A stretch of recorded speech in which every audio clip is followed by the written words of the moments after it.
Magandang araw sa inyong lahat. I'm Camila Ira A. Guzman from Math 1A. So ngayon, I'm going to share my learning style quiz and also the result of my multiple intelligent inventory. So ngayon, ipakita ko muna ang aking naging result sa learning style quiz. But I want you to know that learning style quiz ay nakadepende sa mga learners or sa tao kung anong mas prefer nilang style sa pag-aaral. So, ibig sabihin, may iba't iba tayong way of learning. So, ang learning style is maaaring auditory learners, visual learners, or kinesthetic learners. So, base sa naging resulta ng aking learning style quiz, sa visual learners, nakakuha ako ng 8 points. Sa auditory learners naman, ay 3 points. While sa kinesthetic naman, ay nakakuha ako ng 7 points. So, dito ay pinapakita na ang learning style ko ay visual, which is true kasi mas natututo ako or mas madali akong natututo kapag nakikita ko ito. And base doon sa mga list of learning style study tips, ay palagi ko talaga yung ginagawa dahil sa way na yun, mas madali akong natututo. So, like for example, may parating akong reporting or may mga bagay akong hindi ko nauunawaan, ang ginagawa ko ay mas madali akong natututo kapag nanonood ako ng mga video sa YouTube and sa iba pang sources. And kapag may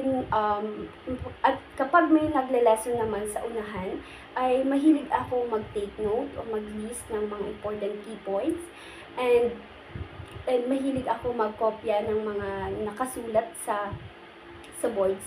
And ang favorite na ginagawa ko is mag-shade or mag-underline or mag-highlights ng mga key points or important concept. So, ngayon naman, ipapakita ko ang naging result ng aking multiple intelligent inventory. So, dito malalaman natin kung saan tayo magaling. Pero tandaan natin na ang tao ay hindi lang isa ang kanyang kakayahan. Ang bawat isa sa atin is may tinatangi or may tinatagong kakayahan o potensyal. Ngunit, natural sa atin na may iba't ibang strength and weaknesses tayo. So, dito sa multiple intelligence inventory, may 3 parts siya. So, sa part 1, ito ang naging resulta. So, sa part 2, ang gagawin lang naman is yung na-total mo doon sa first section is i-multiply mo siya by 10. So, pagkatapos nun, ang gagawin mo naman sa part B, yung naging resulta sa pag-multiply score mo, ay ipa-plot mo naman siya sa bar graph. Ito ang naging resulta. So, dito sa top 3, may mga several question. So, first question, what are your top 3 types of learning style?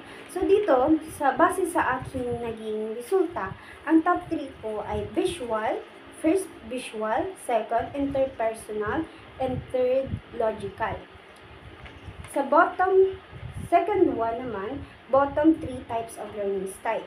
So, ang naging bottom 3 types of learning style ko naman is naturalistic, musical, and verbal. So, number 3 question. Do you see a pattern in the group? Analytic, interactive, introspective that they fit into. So, base doon sa naging resulta ko doon sa top 3 types of learning style ko is hindi ko naman siya masasabing analytic kasi sa analytic nakakuha lang ako ng logical. Sa interactive naman nakakuha lang ako ng interpersonal. And sa introspective naman ay nakakuha ako ng visual. So, suway-suway. So, hindi ko masasabi na may pattern doon sa learning style ko. And kahit doon sa bottom, wala naman. Last question, sinasabi dito is, what do you think your learning style tells you about the career you might get into? So, base sa naging resulta ko sa learning style, yung top 3, which are the visual, interpersonal, and logical. I think fit naman siya sa aking tinitig ngayon na which is Bachelor of Secondary, major in Mathematics. Kasi since future mathematics ako, pwede ko magamit yung visual learners ko, and since dito naging resulta naman na mataas ako sa logical. And also, fit siya sa career na gusto ko in the future, which is to be a teacher someday. Yun lang, tapos na.